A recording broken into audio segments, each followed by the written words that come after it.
Dalam Bapa dan Putra dan Roh Kudus. Amin.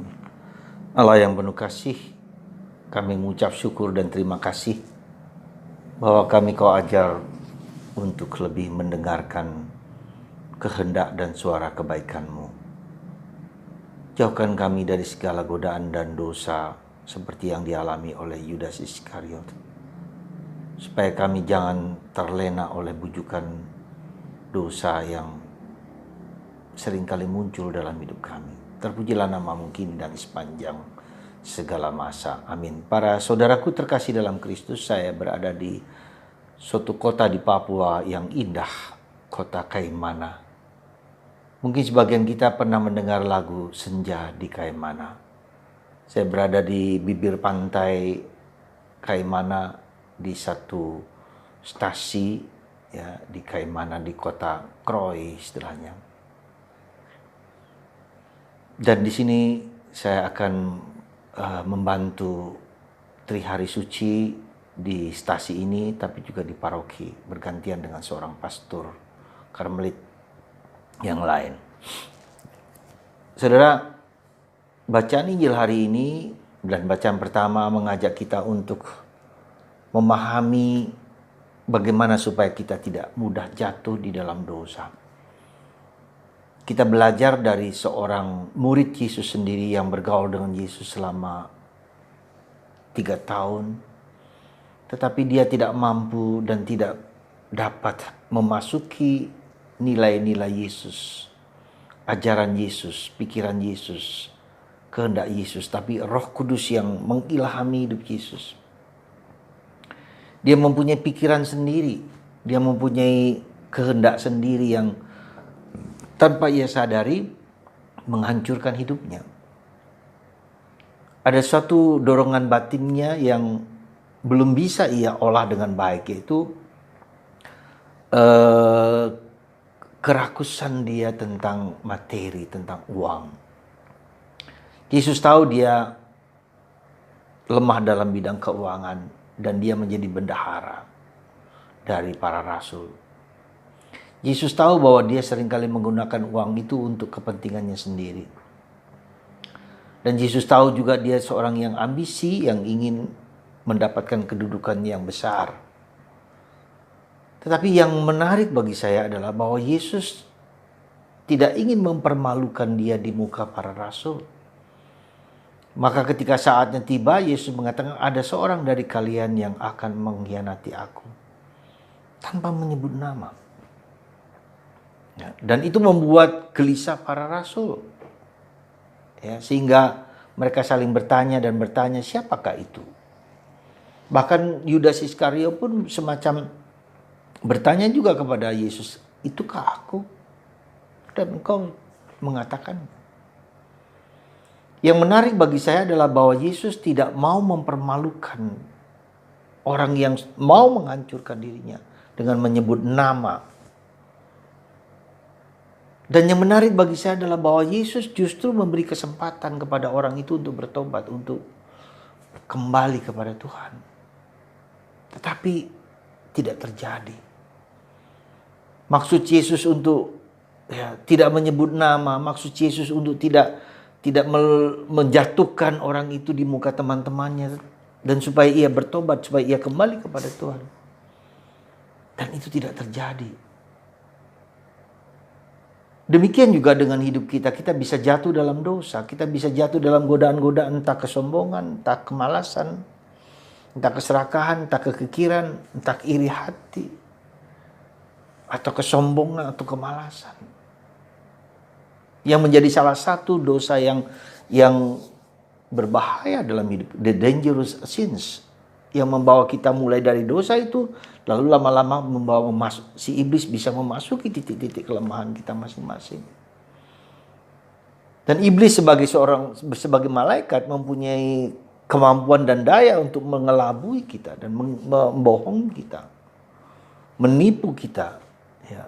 Yang nampaknya baik tetapi ternyata tidak baik. Maka Yudas bekerja sama dengan orang-orang Farisi, ahli Taurat dan orang Farisi, ya. Dan Yudas mendapatkan 30 keping perak dan besar pada waktu itu. Hanya untuk menyerahkan Yesus. Saudaraku terkasih dalam Kristus, mari kita mohon rahmat untuk mengenali apa saja yang di dalam batin kita yang menjadi kekurangan, keterbatasan, dan kerapuhan kita. Ya, kita kenali, kita ubah, kita olah. Supaya nilai-nilai Kristus internalisasi dan interiorisasi, nilai-nilai keimanan kita tidak cukup hanya di mulut, di pikiran, di perasaan. Tapi dalam hati yang terdalam, disitulah sumber dari segala dosa dan kekurangan. Dan itu yang harus dibongkar oleh Yesus. Ya, supaya kesombongan kita, kemalasan kita, kecabulan kita, keserakahan kita, seperti yang dialami Yesus ketika di padang gurun. Ubahlah batu itu menjadi roti. Terjunlah dari bubungan bait Allah, kekuasaan, kehormatan, harga diri. Ya, dan semua itu akan kuberikan kepadamu apa yang menjadi milikmu. Bohong iblis. Apakah segala sesuatu itu milik iblis? Tidak. Dan itu akan diberikan kepada kita juga? Tidak. Itulah kehebatan iblis. Dan kita bisa jatuh di dalam keserakahan itu, bisa jatuh dalam kekikiran itu, bisa jatuh di dalam banyak hal. Jadi saudaraku terkasih dalam Kristus, dengan masa Minggu Suci ini sebetulnya Yesus ingin menghancurkan sumber dosa di dalam batin kita yang terdalam itu. Ya. Dan untuk itu maka kita izinkan, Tuhan Engkau datang kepadaku. Tuhan itu bukan hanya di luar dengan penderitaan dan kita menonton, melihat Yesus yang menderita, yang sakit dan segala macam. Bukan hanya itu, tapi Yesus sedang mengolah hidup batin kita yang penuh dosa, penuh kelemahan, penuh keterbatasan untuk diubah menjadi rahmat, menjadi kebaikan, menjadi kedamaian, menjadi kebahagiaan, menjadi pengampunan. Buah-buah roh di dalam diri kita sedang disembuhkan oleh Yesus, sedang digocos, sedang diperbaiki oleh Tuhan. Asal kita mengizinkan itu. Dan itu bukan yang gampang, karena itu memasuki level yang paling dalam, bukan level mulut, bukan level pikiran, bukan level perasaan, tapi level roh. Dan karena itu mengapa orang sulit bertobat? Karena memasuki batin yang di dalam ini. Siapa yang sadar akan hal itu? Tidak mudah. Kita berkali-kali diingatkan, tidak akan mudah. Nah, disinilah saudaraku terkasih, pada masa Paskah ini, apa yang sungguh-sungguh ingin supaya Paskah ini menjadi Paskah yang bermanfaat, berbuah? Apa? Mohon Roh Kudus supaya hati kita dibuka. Biarkanlah Dia melihat apa yang menjadi kekurangan, keterbatasan, dan kerapuhanku. Tuhan mengubah. Tuhan ubahlah aku menjadi pribadi yang baik, menjadi pribadi yang penuh kedamaian, menjadi pribadi yang penuh pengampunan, menjadi pribadi yang ramah, menjadi pribadi yang penuh sukacita, ya, menjadi pribadi yang mau bergaul dan menerima orang lain. Buah-buah roh, kemurahan hati, sukacita, kedamaian. Jadi para saudaraku, semoga pelajaran dari Yudas Iskariot ini menjadi pelajaran bagi kita.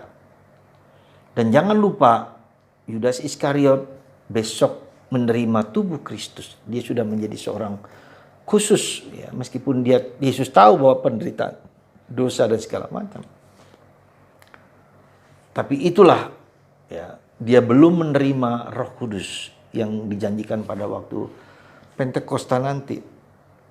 Dan Roh Kudus itulah yang mengubah seluruh hidup para rasul dan mengubah hidup kita juga. Semoga Anda dan saya dijauhkan dari segala godaan-godaan yang seperti dialami oleh Yudas Iskariot. Hanya memikirkan materi, hanya memikirkan keuangan, dan mereka mengira semua itu memberikan kedamaian bagi kita, kebahagiaan bagi kita.